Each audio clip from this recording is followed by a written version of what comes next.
Bueno, el candidato a presidente Javier Milei de La Libertad Avanza se estuvo expresando en un programa de televisión donde hablaba de recortes a determinados ministerios y entre ellos habló de el Ministerio de Ciencia, particularmente después se refirió al CONICET, ¿no? Y dijo que en general no se produce nada y que para qué estaban. Entonces, en este informe vamos a escuchar lo que decía Javier Milei y luego vamos a ver qué hacen nuestros científicos. Licenciado Phil... lo tachaste, Phil. Nada, eso que quede en manos del sector privado. ¿Ciencia y tecnología? Obvio. ¿Y el CONICET? Que quede en manos del sector privado. Vas a tener un despelote. ¿El CONICET en manos del sector privado? Que se ganen la plata sirviendo al prójimo conviene mejor calidad o mejor precio, como hace la gente de bien. ¿Y qué vas a hacer con toda la gente que vive del Estado, que trabaja en el CONICET? ¿Y qué productividad tienen?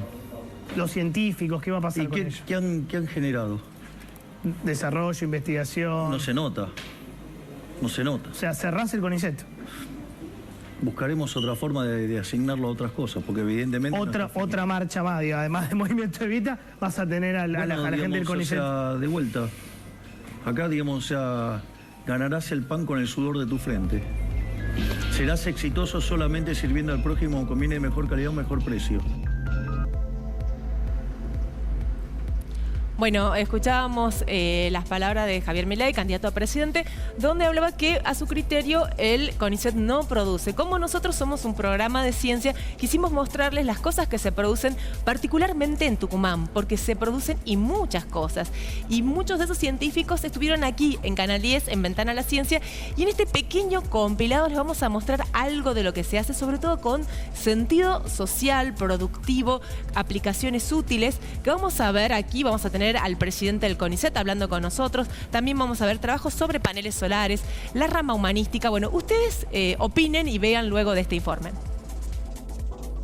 Desde el Ministerio de Ciencia y Técnica de la Nación y el CONICET se ha tomado la política de que las investigaciones que se llevan a cabo se trate de darle un enfoque para que puedan los resultados que se logran llegar a la sociedad y que sean plasmados en productos y desarrollos para que podamos vivir mejor y también desarrollar empresas de base tecnológica que sean el sostén de la economía del país para el futuro. En Tucumán es impresionante la cantidad de investigaciones que hay como 7 o 8 grupos que están trabajando con diferentes temas abordando la problemática de la Aedes aegypti y de las enfermedades relacionadas. Y una cuestión muy importante y que se puede transferir rápidamente al medio es un biolarvicida basado en la espora de una bacteria. Es un bacillus que cuando esporula, las larvas del mosquito se comen las esporas y eso hace que se libere una toxina en el intestino de la larva que las termina matando.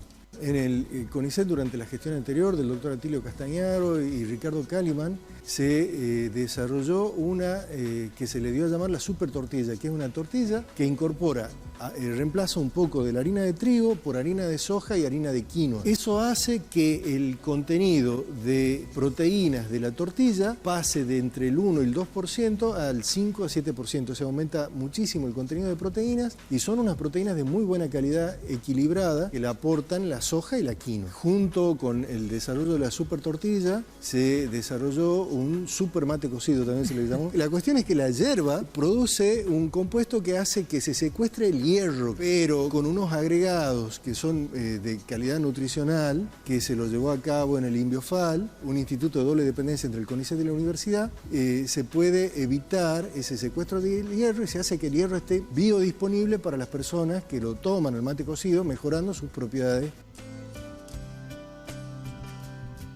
Formamos parte de esta inquietud a nivel global, ¿no?, de los científicos y que tenemos la necesidad de buscar nuevos materiales para poder ser aplicados en dispositivos que sean de ayuda en esta conversión energética actual, que es una problemática mundial, ¿no? Y en eso las celdas solares híbridas, que es nuestro caso, pueden ser desarrolladas aquí por la tecnología que estamos desarrollando en el grupo, ¿no? En el grupo de investigación que estoy Nano Project, que pertenece al Infinoa y que estamos trabajando, que es importante nombrar, en la Facultad de Ciencias Exactas, en el Departamento departamento de física tenemos los laboratorios donde trabajamos. Es un grupo formado por diferentes, por investigadores de diferentes áreas, ¿no?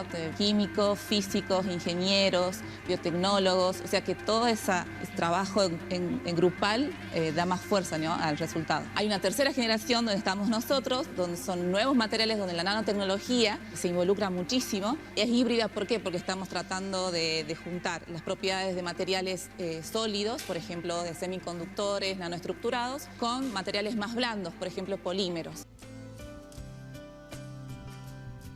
Desde 2013-2014, unos científicos de Irlanda acuñaron un término que es psicobióticos. Bueno, los psicobióticos vienen a ser unos probióticos especiales que, administrados en cantidades suficientes, son capaces de otorgar beneficios puntuales a nivel de la salud mental. Y bueno, justamente nosotros en el laboratorio venimos estudiando a varias cepas, a varias bacterias lácticas que son bacterias seguras en los últimos 10 años y encontramos en los últimos 3-4 años que hay 2 bacterias puntualmente que en un modelo que nosotros usamos en el laboratorio estarían dando efectos prometedores para la salud mental, puntualmente en un modelo de daño cognitivo, un daño generado en el que el individuo, digamos en este caso, tiene algún defecto para procesar la información en el cerebro. Nosotros diseñamos un modelo que nos permite estudiar experimentalmente estas 2 cepas en el contexto de algo que sería simulando una enfermedad de Alzheimer. Una de las características justamente es el daño cognitivo en estos pacientes y bueno, se ha visto también que está asociado a daño oxidativo e inflamación, neuroinflamación puntualmente.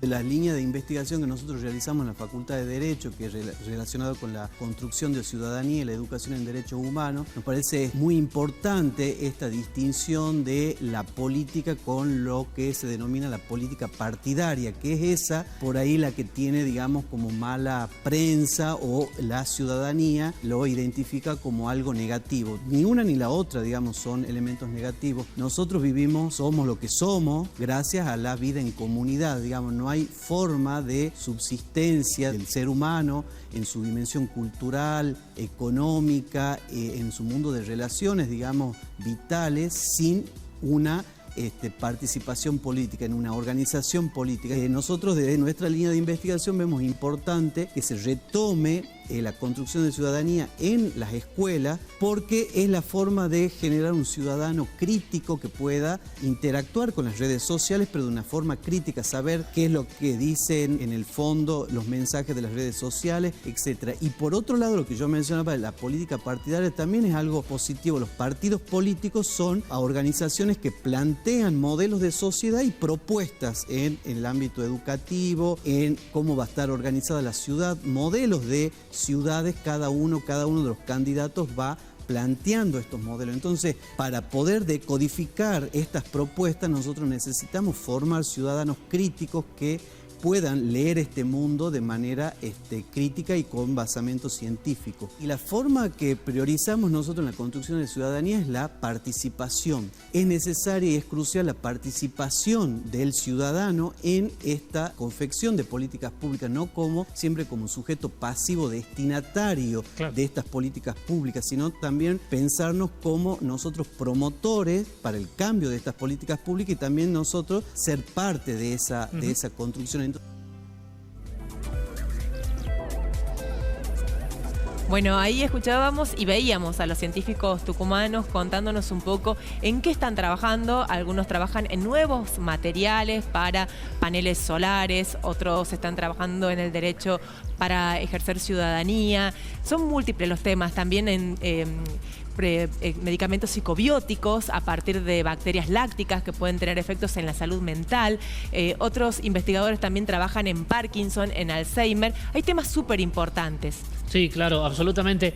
Lo que sí me parece que en algún punto contribuye al debate público la expresión poco feliz de Milei, pero en realidad es algo que en el mundo empieza a tratarse, porque en la última semana salió una noticia que ha sacudido por lo menos a gran parte de la opinión pública estadounidense, hablando de que la NASA está desfinanciada, que van a tener que, por ejemplo, terminar demoliendo gran parte de sus instalaciones. Tienen más o menos una brecha de 260 millones de dólares anuales respecto a lo que necesitan.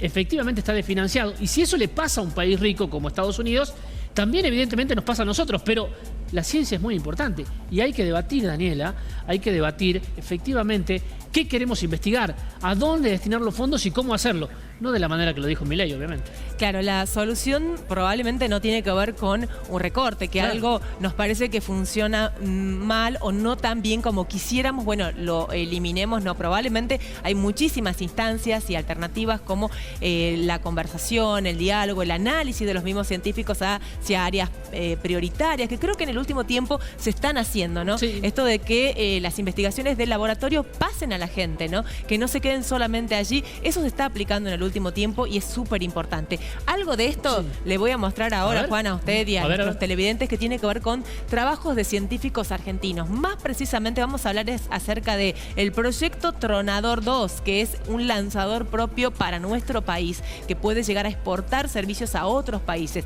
Vamos a hablar acerca de baterías de litio, otro gran proyecto, y la desarrolladora del gen resistente a la sequía, que se ha exportado esta tecnología a otros países del mundo. Los tuvimos aquí en Ventana a la Ciencia.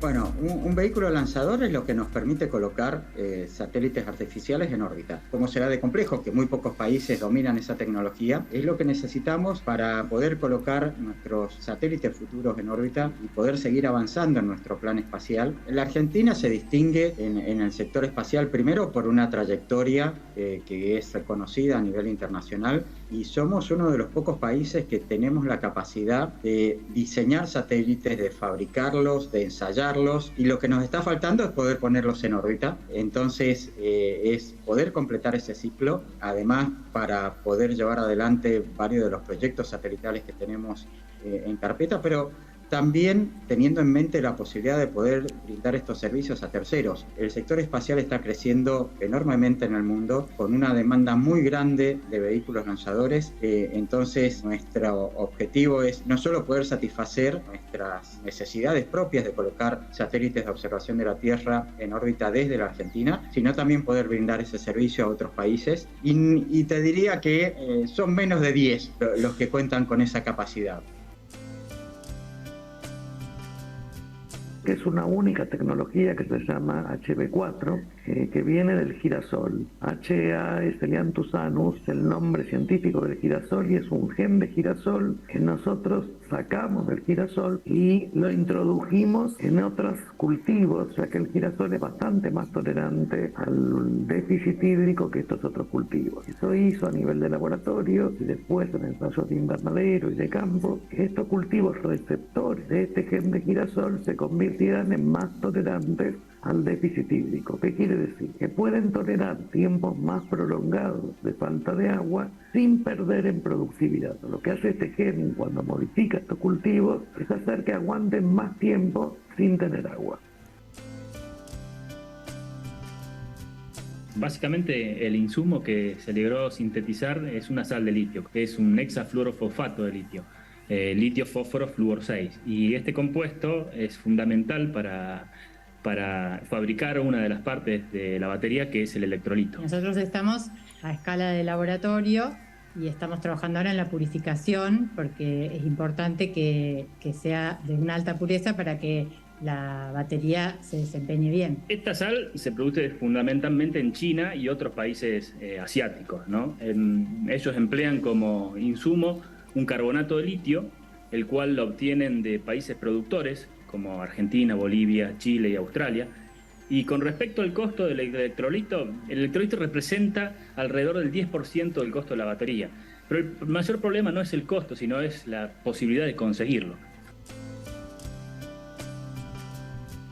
Yo creo que realmente es un proyecto emblemático para nuestro país, porque el proyecto en este momento se encuentra en la etapa de realización, que es un poco más del 65% del desarrollo físico, pero más allá de, digamos, del desarrollo físico, también se encuentran formándose los equipos de trabajo que puedan hacer posible que no solo funcione este primer reactor modular pequeño, sino que también se está trabajando en paralelo con la posibilidad de tener proyectos que puedan expandirse, hacer un proyecto de un poquito mayor, de mayor escala y tener un producto exportable realmente muy competitivo. El objetivo principal de este proyecto es demostrar que funciona un proyecto de este estilo, que está diseñado de tal manera que tiene algo llamado sistemas pasivos de seguridad, es decir, que nos garantizan que aún frente al evento de un accidente o de cualquier problema se autoapaga, o sea, sin necesidad de ningún sistema eléctrico exterior. Y además, digamos, bueno, esta simpleza de funcionamiento, bueno, que es compleja y que llevó muchísimos años su desarrollo, nos posiciona en el mundo como uno de los que puede llegar a exportar esta tecnología y que puede llegar a pensarse no solo en módulos de 32, sino que en módulos de 120, que es la otra parte que estamos diseñando.